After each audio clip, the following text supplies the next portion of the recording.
Alors, il y a plusieurs grands sujets dans Parashat Massé. Au début, il y a les 42 étapes des Bnei Israël, puisque maintenant Hachem a annoncé à Moshe Rabbeinu qu'il va rejoindre ses pères, il va partir, et maintenant c'est Yoshua qui va prendre la suite, il va rentrer en Eretz Israël. Et Akadosh Baruch Hu, eh bien, profite pour rappeler tout ce qu'ils ont vécu, toutes les étapes qu'ils ont vécues, les 42 étapes qu'ils ont vécues dans le désert pendant 40 ans. Ils ont voyagé 42 fois dans le désert en 40 ans. Ça, c'est la première partie de la paracha. Ensuite, il y a le partage de la terre. Akadosh Baruch Hu ordonne que la terre d'Israël soit partagée et répartie. Et chacun va obtenir sa part avec un tirage au sort. Sauf les gars des Bnei Rouven. Qui, eux, ils ont pris à l'extérieur. Maintenant, il y a qu'eux aussi, ils ont fait un tirage au sort pour partager entre famille et famille. Mistama qu'ils ont fait aussi un tirage au sort à l'extérieur, entre eux. Ensuite, la Torah décrit les gvulot d'Eretz Israël.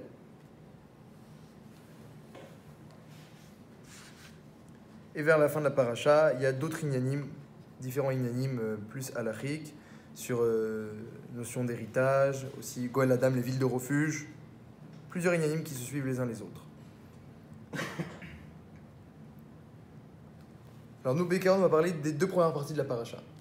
La première partie, c'est les étapes des Bnei Israël. Pourquoi la Torah, eh bien, elle qui est tellement avare de mots, elle prend maintenant comme ça une trentaine de psukim, même 40, allez, 40 psukim, un peu moins, pour raconter juste le nom des étapes où ils ont voyagé. Ils ont voyagé de tel endroit à tel endroit, et de tel endroit à tel endroit, et de tel endroit à tel endroit. C'est à chaque fois où ils remontaient le Mishkan ou ça n'a rien à voir? Si, oui, bravo, c'est vrai.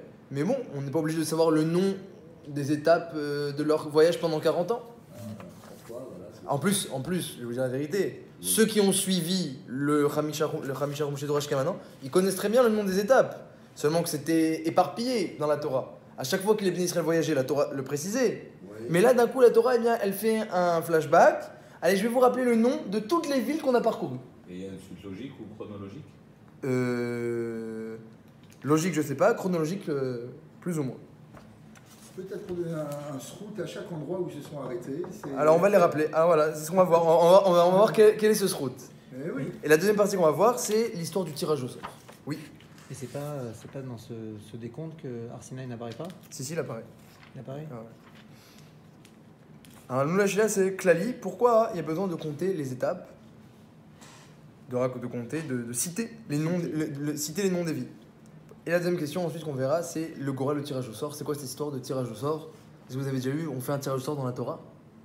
On fait Eretz Israël a été donné en tirage au sort. C'est extra. Pour être équitable, quoi. Pour être équitable, Hachem il est équitable, il va ordonner. Vaïdaber Hachem el Moshe les morts. Toute la Torah est équitable. Oui, et Hachem l'a dite, la Torah. Donc il peut très bien dire, eh ben, telle terre pour telle personne, telle terre pour telle personne. Il n'a pas voulu Hachem dire, non, moi je dis pas.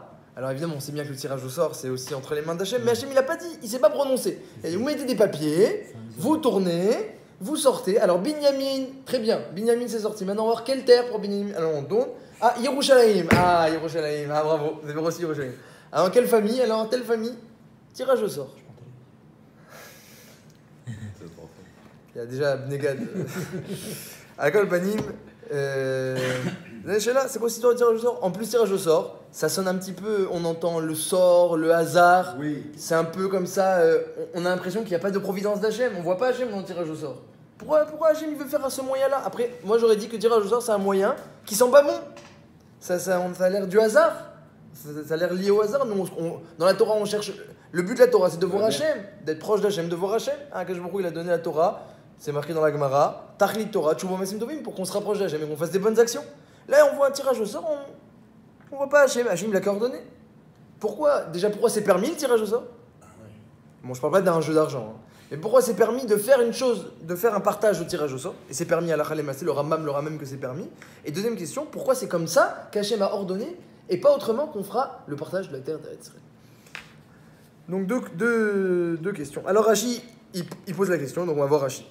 La première question qu'on a posée sur les voyages. Pourquoi on raconte les voyages? Alors on y va, Rashi. Lama nirtevu amasaot, Rashi, le premier Rashi de la paracha. Lama nirtevu amasaot alalou. Pourquoi Hachem, il a raconté tous ces voyages, tous les voyages qu'ils ont déjà vécus? L'odia chasadav shel makom, afin que tu connaisses la bonté d'Hachem. Chez Afalpi, chez Gazar alehem les taltelam, bien qu'il y ait une xéra, un décret, de les remuer, les taltelam ou les aniam, de les remuer et les exiler, Bamidbar dans le désert pendant 40 ans, puisque c'est une génération qui a fait 10 fautes et qui n'a pas pu rentrer en Israël alors qu'il devait théoriquement rentrer en Israël. Hachem les a privés, et il a dit à la place d'entrer en Israël, vous allez errer dans le désert 40 ans. L'automar chez Onaïm ou Metultalim, ne crois pas qu'ils étaient complètement vagabonds et errants. Mimassa, les massas, d'étape en étape, tu dis, oh là là, qu'est-ce qu'ils n'ont pas erré, les pauvres? Ne crois pas ça, c'est faux. Kol Arbaim Shana, ne dis pas tout ça. Velo Haïta Lahem Menoucha, que les pauvres, ils se sont pas reposés du tout. Ne dis pas ça.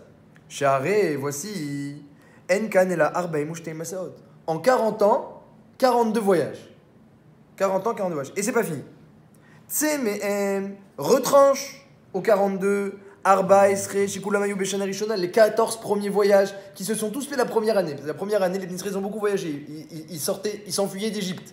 Donc il y a eu beaucoup de voyages au début, parce qu'il fallait s'enfuir d'Égypte et s'éloigner du terrain d'Égypte. Donc il y a eu déjà 14 voyages qui ont été faits la première année. Et là-bas, il n'y avait pas encore de décret, il n'y avait pas encore eu de punition. Tsemehem, Arba, Esre, Shikulamayou, Beshana, Kodem, Xera. Avant donc ça, les 14 premiers voyages, tu les comptes pas dans la punition. Parce qu'ils n'avaient pas fauté, ils n'ont pas été punis, c'était pour rentrer en Eretz Israël et fuir l'Égypte. Donc c'est pas des voyages de punition. Mishenasu meramzez hachebo le ritma, shemisham nishtalru ameragelim, c'était à ritma qu'il y a eu les meragelim. Donc si tu comptes les 14 premiers voyages, tu peux les enlever. Shenemar vara nasu mechatzerot, shalach lecha anashim mechatzerot, là-bas il y a eu les meragelim. Vekan ou Omer, veisu mechatzerot, ve'ernu meritma, lamata shemi bin bar paran. Donc Rachid explique comment on sait qu'on enlève les 14 premiers voyages. Ve'od, c'est pas fini. Od, c'est Misham, retranche encore. Shmone Masaot, 8 voyages. Shayou l'achar mitat Aaron, lorsque Aaron est mort. Me'or ha'ar adarvot Moav, beshnat arbaim. Lorsque Aaron est niftar, alors les Bnei Israël, ils ont fait marche arrière parce que, vu que les Ananekavot sont partis, il y avait des gens qui voulaient les attaquer, donc ils ont été obligés de reculer. Et donc, à ce moment-là, c'était pas des voyages de punition, c'était des voyages de protection. Donc tu enlèves 14 et tu enlèves 8, ça fait 22. Tu enlèves 22, il te reste 20 voyages. 20 voyages en 38 ans. C'est pas une grosse punition, 20 voyages en 38 ans. Ça c'est le Rashbon de Rachid. Donc tu vois de là que, on finit Rachid dans les mots, Nimtza shekol shmone veshloshim shana lo nasuela esrim masaot. Tu vois qu'en 38 ans, ils n'ont voyagé que 20 voyages. C'est pas si terrible que ça pour une punition de le veau d'or, les faux des explorateurs, ils ont pleuré Tisha B'Av. Et j'en passe des meilleurs, 10 fautes il y a eu dans le désert. Ils se sont plaints de la manne, de l'eau qui manquait, de Moshe Rabbeinu, du midbar, de la fatigue. Bechoulé. Zemi Sodo chez le Rabbi Moshe Adarshan, ça je l'ai appris, il dit Rachid, de Rabbi Moshe Adarshan. Rabbi Tanchuma, il a expliqué autrement. Donc premier pshat, expliquer les chassadim d'Hachem, que même lorsqu'il punit, il limite la punition. Deuxième pshat, Rabbi Tanchuma, dit Rachid, Rabbi Tanchuma, donc le midrash Tanchuma, explique Darash Drasha Acheret. Machal les Meler, Shaya Beno Chole. C'est l'histoire d'un roi dont le fils était malade. Veoli Chole Makom Rarog Lerfuato. Le roi était obligé de prendre son fils, il l'a amené très loin pour l'amener chez un médecin qui avait un remède. Kevan Shayou Chosrim, lorsqu'ils sont revenus, après que le fils ait été guéri et qu'ils sont revenus en arrière, Itri la vive, Moné Kolamasot. Le père il lui a dit regarde, toutes les étapes qu'on n'a pas faites, regarde tout ce qu'on a fait. Amarlo Kan Yashen nous te rappelle ici. On s'est endormi ici, tu te rappelles comment on s'est endormi? Kanokar nous te rappelle ici, on a attrapé froid. Parce qu'on n'avait pas pour se couvrir. Kan Racheter et Rochera, tu te rappelles comment tu as eu le mal à la tête à cet endroit-là? Parce que le petit il était malade. Donc imagine le père qui voyage avec son fils, un long voyage pour arriver chez le médecin, pour pouvoir avoir un remède, et le petit est malade, c'est pas facile. Et le père, quand le petit revient guéri, alors il dit ah, regarde là, c'était dur, là t'as vomi, là t'étais malade, et là on a attrapé froid. Il dit on. Des fois, on a attrapé froid. C'est le petit, en fait, qui avait froid, qui avait chaud. Mais le père, il dit on pour qu'il se sente bien. Mais quand il dit qu'il a eu mal à la tête, ça ne peut pas dire on. Donc il dit toi. Comme ça, il dit le Maharal. C'est-à-dire qu'ils étaient dans l'action, donc ils ne se sont pas fait attention, donc ils se reposent dessus pour dire voilà tout ce qu'on a fait. C'est ça? Alors non, le père raconte au petit, regarde comment ça s'est passé, tous tes voyages. Et il lui rappelle comment il était malade pendant le voyage et comment c'était difficile. Comment c'était difficile parce qu'il était malade. Et alors, qu'est-ce que ça veut dire? Alors, dans le Midrash, là-bas, c'est marqué les Mefarshim du Midrash, c'est Midrash Rabbah que Midrash Rabbah, Midrash Tanchuma, les deux. Rashi ramène Tanchuma, mais c'est aussi dans le Midrash Rabbah. Il dit, le Marzou, un des Mefarshim du Midrash, Il dit qu'un enfant, c'est quoi l'enfant malade que le père amène loin? C'est quoi cette idée-là? C'est qu'en fait, les Bnei Israël, ils avaient fauté, on l'a dit, ils avaient fauté. Et comme ils avaient fauté, ils étaient entre guillemets malades de leur avéron. Et en fait, toutes les étapes du désert, pour aller chez le médecin, c'est quoi cette idée-là? C'est qu'en fait, Akadosh Baruch Hu, il a dit écoutez, rentrez en Israël, vous pouvez pas. Mais au moins, ce que je peux faire, c'est vous soigner. Donc en fait, toutes les étapes du désert, c'était nécessaire pour la guérison de cette génération-là. Akadosh Baruch Hu, il les a emmenés d'étape en étape. Dans chaque étape, il y avait une nouvelle épreuve différente. Nouvelle épreuve. Et Akadosh Baruch Hu, il avait comme intention de guérir. De guérir, voilà, cette épreuve-là, elle va guérir ça. Et cette épreuve-là, elle va guérir ça. Et chaque épreuve dans le désert, elle vient guérir une sorte de réparation, quoi. Ouais, ou réparation, ou refoua. Comme ça, le Midrash dit, c'est une refoua. Et après, une fois qu'on a fini, que le petit il est en bonne santé, on lui rappelle ah, tu te rappelles comment là c'était difficile, là t'es mal à la tête, là t'avais froid. C'est quoi tout ça? C'est toutes les conséquences de la Avera. Que les Bnei Israël avaient fait d'Averot. Et puis ils étaient pas non plus parfaits dans leur midot encore. Ils se sont rebellés plein de fois et donc ils étaient pas parfaits. Donc Akadosh Baruch Hu, il leur a rappelé. Évidemment, c'était une génération très très élevée. Akadosh Baruch Hu a demandé beaucoup d'eux, évidemment. On ne peut pas se comparer. On sait qu'une servante à l'époque, elle avait plus de prophéties que Yereskel, celui qui est la plus grande prophétie. Donc, évidemment, c'est une haute génération. Kacha Omer Rashi. Ils étaient conscients qu'ils se rebellaient contre Akadosh Baruch Hu et non pas uniquement contre via Moshe ou via Yeshua. Ils étaient conscients, hein, autant qu'un prophète. Un prophète, il est conscient. Ils avaient des perceptions de prophète. Évidemment qu'ils étaient conscients. Mais Akadosh Baruch Hu leur donnait des épreuves à leur mesure. À leur mesure. Ouais. Imaginez, vous êtes père de famille, vous avez des centaines d'animaux. Donc ça c'était difficile, les animaux, il fallait à chaque fois les gérer. Dans le désert, c'est pas pachout. Une famille, évidemment, une famille. Et pendant 3 jours, il n'y a pas d'eau. 3 jours sans eau. Le 3e jour, comment vous êtes le 3e jour? Vous êtes prophète, hein, vous êtes prophète. Mais le 3e jour, comment vous êtes? On a réussi à mettre de l'eau à gauche, on a cherché à droite, il nous restait un petit peu des restes. Les enfants, ils en peuvent plus. Les femmes, elles pleurent. Et vous êtes fatigué du chemin. Alors on s'en prend à Kadosh Baruch Hu. On crie, tu veux nous tuer, mon cher Rabbeinu? Pourquoi il n'y avait pas assez de tombes en Égypte? Ils ont dit comme ça. Ils ont dit à Moshe, oui, mais à Hachem, ils ont parlé. À chaque fois, c'est marqué, qui dit Barnou, Bachem ou Becha. Ils ont parlé sur Hachem, ils ont parlé sur Moshe. Hachem, comme c'est des gens élevés, eh bien, il les a mis à l'épreuve à leur niveau. Je comprends pas le début de Rashi qui dit que c'est pour le Diach Chassadav Shem Makom. Aussi bien l'explication de Rashi que de Rabbi Tanchuma, on voit soit c'est bon, il les a pas tellement fait souffrir, soit c'est pour les rapports totam. Parce que Chesed, je vois pas. Oui, c'est un Chassav Shem Makom que Akadosh Baruch Hu, même dans la punition, il limite la punition. Même dans la punition, c'est un Chesed. Que même dans la punition, il limite la punition. Vous avez raison. Que Rashi il prend le derer, que c'est la page toute, Rashi toujours il est proche du Pshat, il prend le derer, que quand on te rappelle 40 ans d'exil dans le désert, c'est pas pour te rappeler combien tu dois être reconnaissant envers Hachem. C'est pour te rappeler combien tu as erré. Le désert, c'était une punition. Tu aurais dû rentrer en Israël. La terre où coule le lait et le miel. À la place, tu étais dans le désert pendant 40 ans.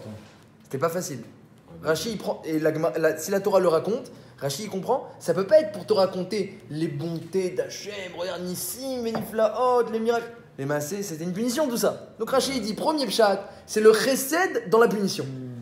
Deuxième chat, c'est la punition elle-même.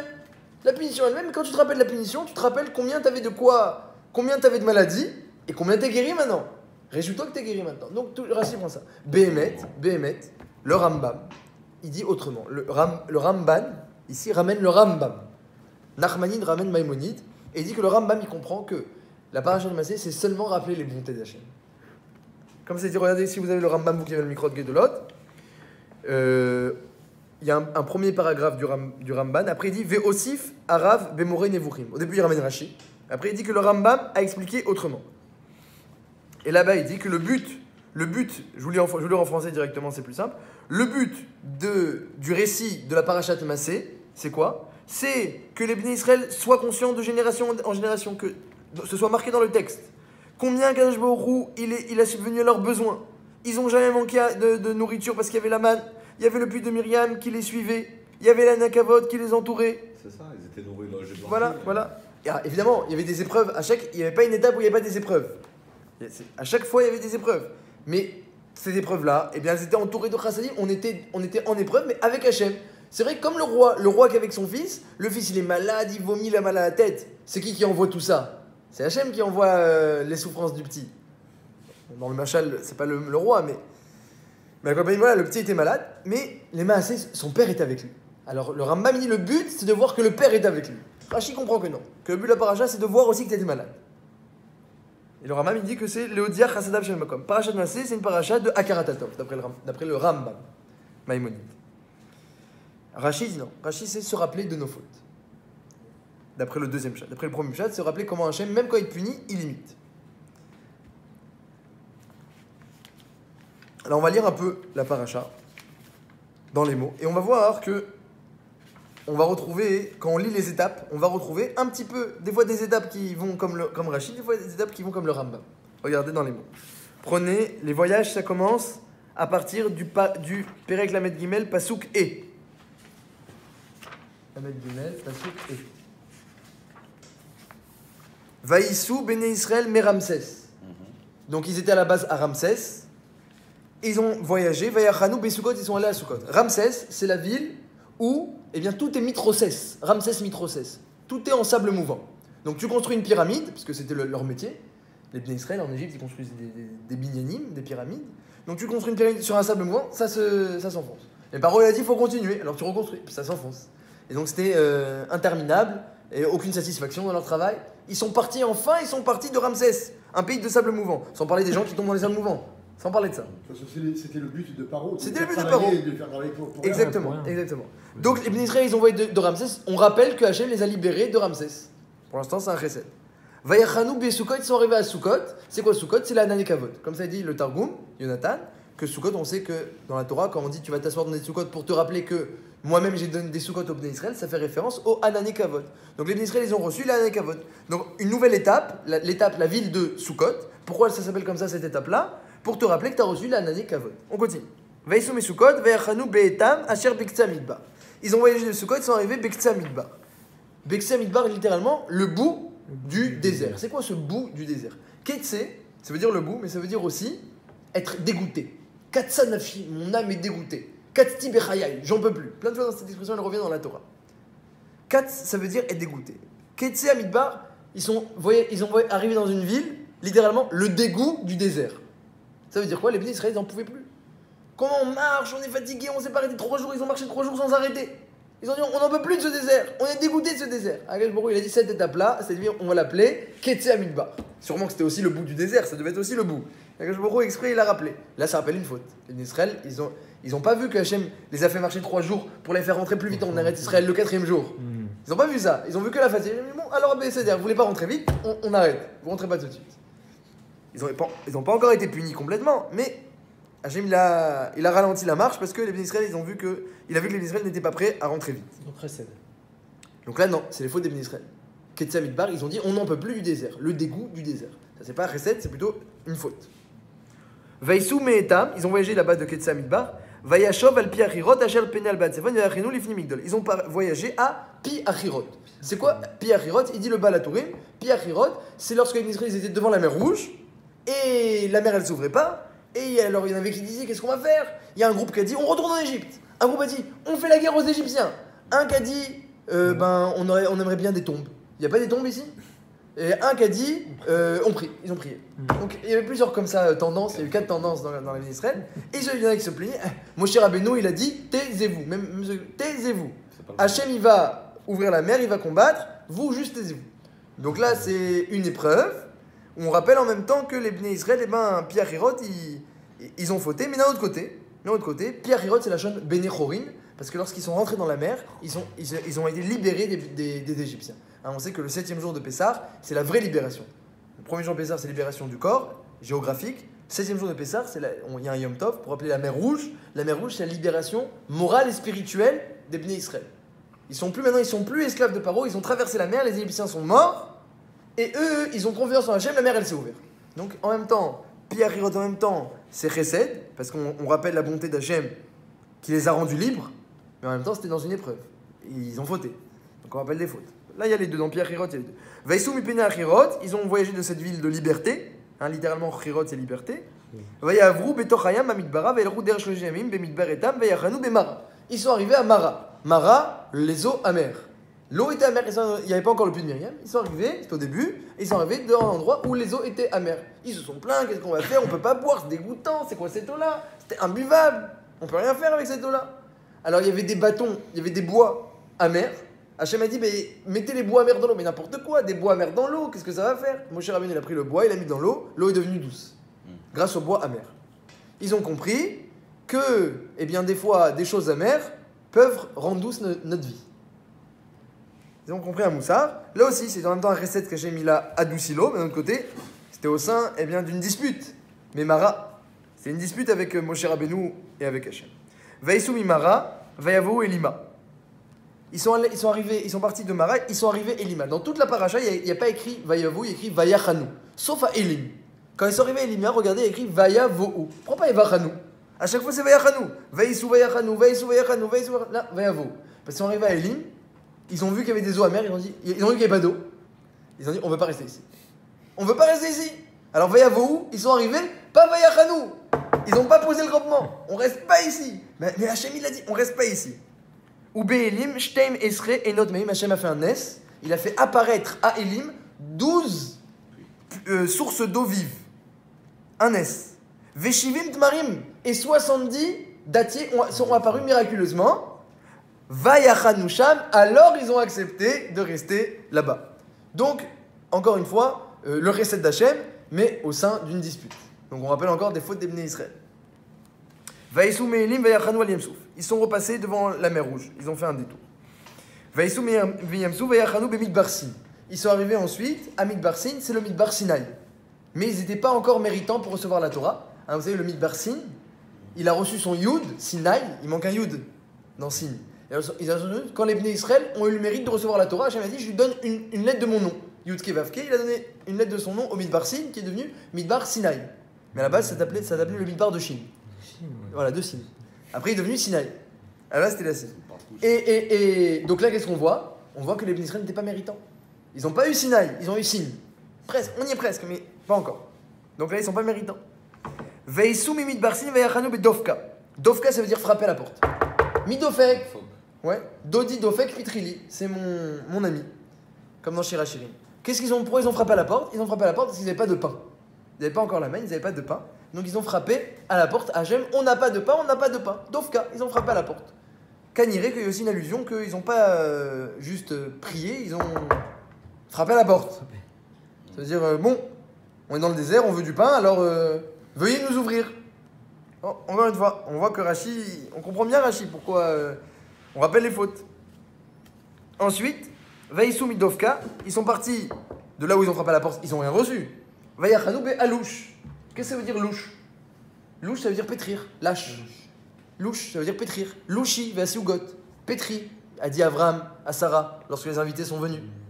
Donc ils sont arrivés dans un endroit à louche où ils ont reçu la manne. Mais par quel mérite ils ont reçu la manne? Par leur mérite à eux? Non. Dit le Balatourim, par le mérite d'Abraham Avinu. C'est pour ça qu'il y a écrit Alouche. Alouche, ça rappelle qu'Abraham Avinu a donné du pain, a voulu donner du pain aux invités. Il a dit Louchi à sa femme. Fais des matzot, parce que c'était Pessah. Donc pas par leur mérite. Encore une fois, on voit qu'ils se sont plaints, ils ont frappé à la porte, ils n'avaient pas de mérite. Bon, Hachem a dit, je me rappelle d'Abraham Avinu, je leur donne du pain. Vaïsou me alouche, vayachanou berfidim. Ils sont arrivés à Refidim. Qu'est-ce qui s'est passé à Refidim? Refidim, Rafou, Yedem, Minatora. Ils ont arrêté d'étudier.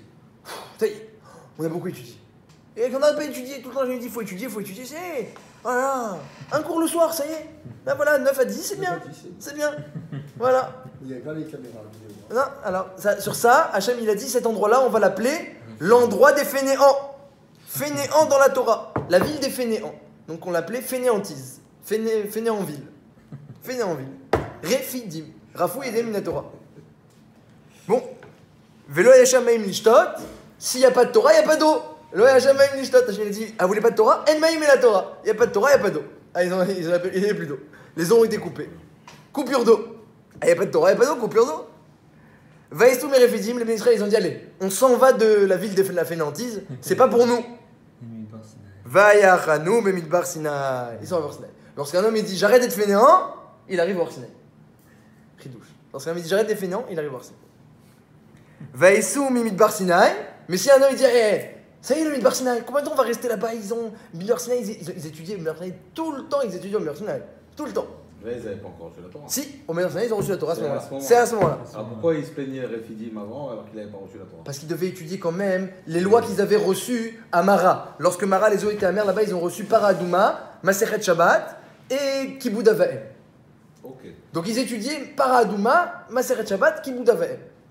Mais à un moment ils ont dit, ça y est, on a eu trop de cours sur Paradouma, on connaît Masechet Para, on connaît bien. Shabbat, on a fait là, il y a les dessins et tout, on a fait Masechet Shabbat, ça y est.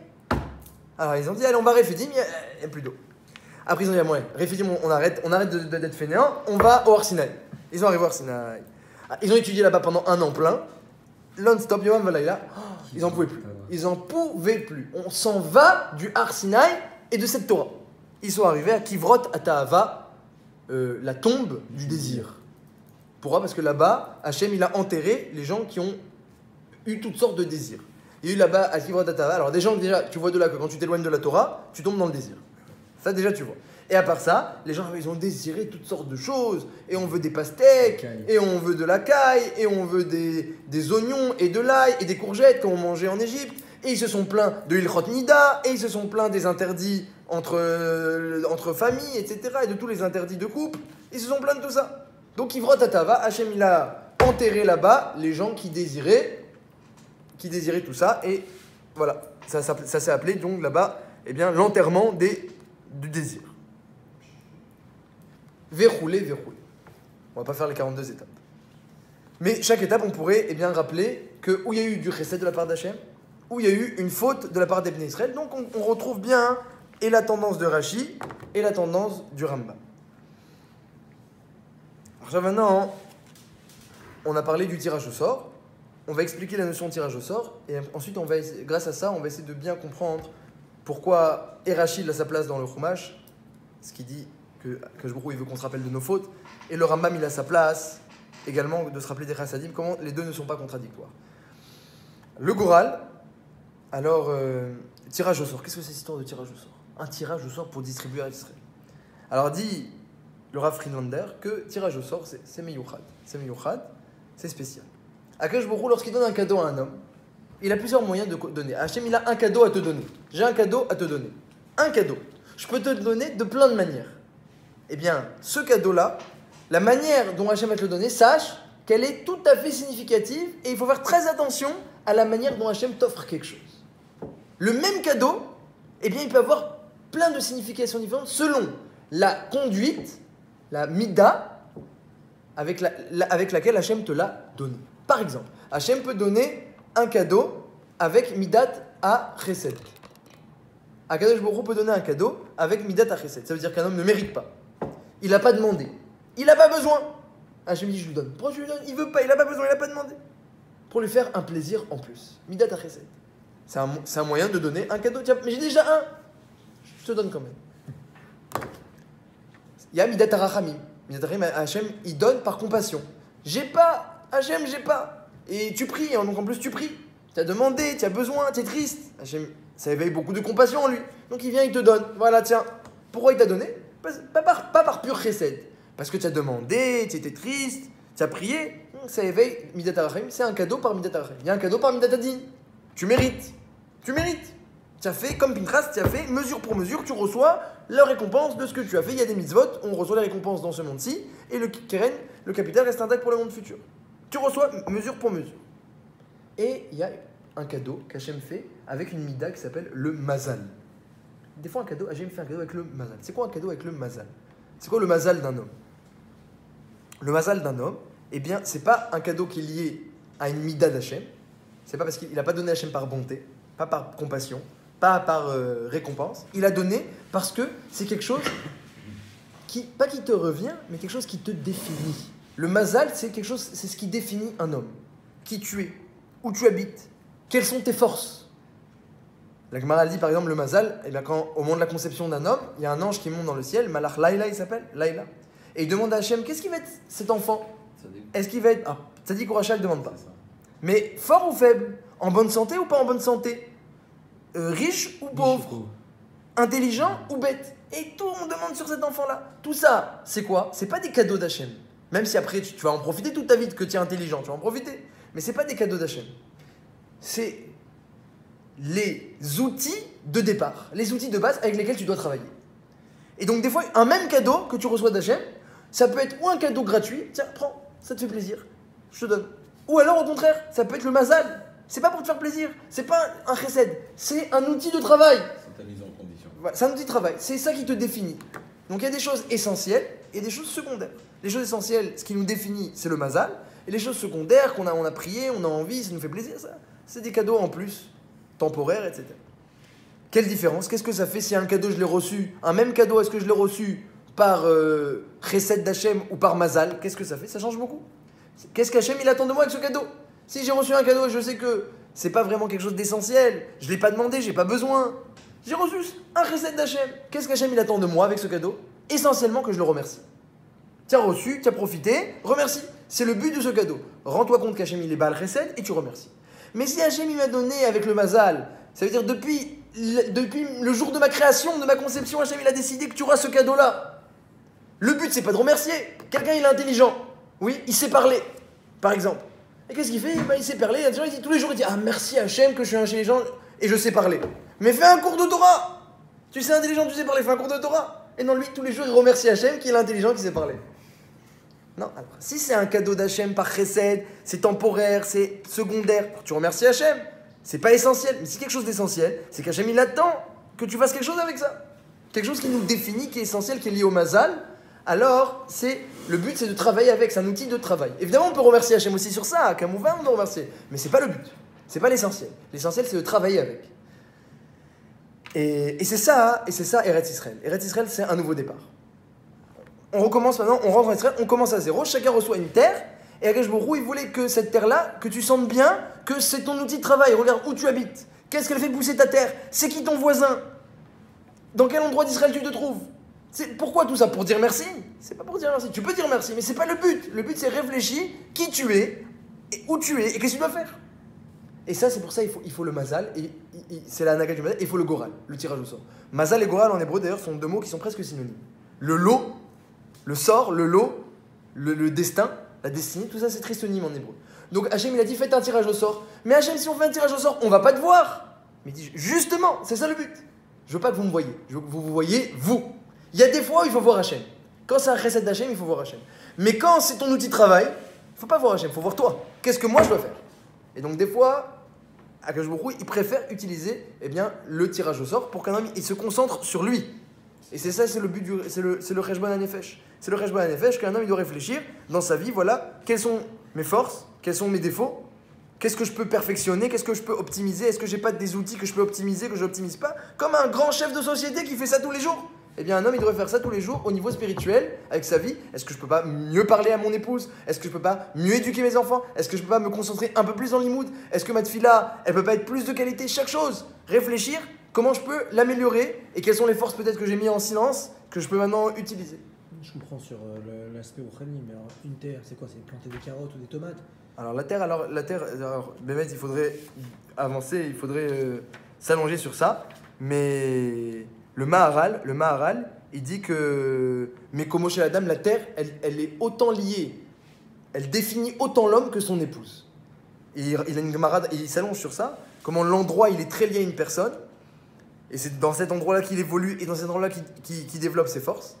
Et vous imaginez pas à quel point. Et d'ailleurs, je suis sûr que si vous étiez conscient, je suis sûr que vous êtes conscient en vrai. En vrai, vous êtes conscient, mais la question, elle est bonne, mais je suis sûr que la réponse, vous la ressentez également. Et il dit, il y a une seule chose où la Gemara dans Brachot, elle dit qu'on fixe cette chose-là précisément à un homme au 40e jour après sa conception. Lorsqu'un enfant, il a 40 jours dans le ventre de sa mère, eh bien une bas de colle, une voix céleste qui sort et qui dit, cet enfant-là va se marier avec cette femme-là. Cet enfant-là va habiter dans cet endroit-là. Ça déplonit les plonis, Isha plonite les plonis. Et donc, finalement, une terre, elle définit un homme. C'est dans cette terre-là qu'il doit évoluer, qu'il doit sortir ses forces, qu'il doit se réaliser. On n'imagine pas à quel point il y a une influence. Combien c'est rachouf l'endroit où on habite? Combien c'est rachouf où on habite? Combien c'est rachouf? On n'imagine pas. Mais c'est vrai que c'est pas quelque chose qui est évident. Alcool panim, pour faire le lien avec maintenant le début, les étapes. On a dit, est-ce que c'est pour appeler les fautes d'Ebné Israël ou les chassadim d'Hachem? En vrai, ça dépend de quel point de vue on se place. Il y a des étapes qui ont été essentielles. Il y a des étapes qui ont été essentielles. Akadosh Baruch Hu nous a amené à un endroit. Il nous a laissé longtemps là-bas. Il y a eu une épreuve essentielle. Il y a eu des fautes qu'on ne doit pas oublier. Et donc, Rachid dit que tu dois te rappeler de tes fautes et te corriger. Ça veut dire que lorsque Akadosh Baruch Hu t'a mis dans un endroit et il y a eu là-bas quelque chose d'important qui s'est passé, c'est pas secondaire, c'est important, ça te définit. Si ça te définit, tu dois l'écrire sur un pincas, tu dois l'écrire sur un papier, un carnet, et t'en rappeler toute ta vie. Quelque chose d'essentiel, tu dois t'en rappeler toute ta vie. Voilà ce que j'ai vécu, voilà ce que j'ai ressenti, voilà ce qui s'est passé. Quelque chose. Et pourquoi? Parce que, eh bien, ça t'accompagne. Et si tu oublies, peut-être que tu vas pas réussir à agir comme il faut maintenant. Si tu oublies certaines parties de ta vie, tu pourras pas arriver à la perfection. Un homme, c'est un package. Eh bien, il a un passé, il doit pas oublier son passé. C'est son patrimoine, il agit avec son passé. Hein, le présent et le futur, ils dépendent du passé. Non, donc il doit pas oublier. Donc les choses essentielles, Rachid dit, rappelle-toi, pour mieux te corriger. Mais il y a des fois, Akadosh Baruch Hu, c'était entre guillemets secondaire. Il a donné de l'eau. On va pas se rappeler toute notre vie qu'Hachem, il a donné de l'eau, c'est pas essentiel. Alors le Rambam, il dit, il y a des étapes où le but c'est de remercier Akadosh Baruch Hu. Si c'est pas des choses qui te définissent à toi, il y a des fois, en réalité, voilà comme ça. Il y a des étapes où il faut voir Hachem, il y a des étapes où il faut voir l'homme. Les étapes où il y a eu des choses essentielles pour l'homme, alors le Rachid dit, rappelle-toi de ce que tu as fait, de ce que tu as vécu, comment tu as eu mal à la tête, comment tu as vomi, comment tu étais fatigué, pour maintenant mieux te corriger, que tu tombes plus malade à l'avenir, pour reprendre le machal de Rachid. Et puis il y a des étapes où c'était pas lié à l'homme, c'était lié à Hachem. Hachem, il a donné de l'eau, il a donné la manne, il a donné la caille, il a donné le puits de Myriam, il est à l'année Kavod. Alors si c'est lié à Hachem, c'est pas pour nous, le rappel il n'est pas pour nous, il n'est pas pour se corriger, il est pour remercier. Et donc en fait les deux pirouchim de Rashi, eh bien dans chaque étape dépendent du point de vue qu'on doit prendre. Est-ce qu'on doit regarder Hachem ou on doit regarder l'homme? Mais les deux sont bons.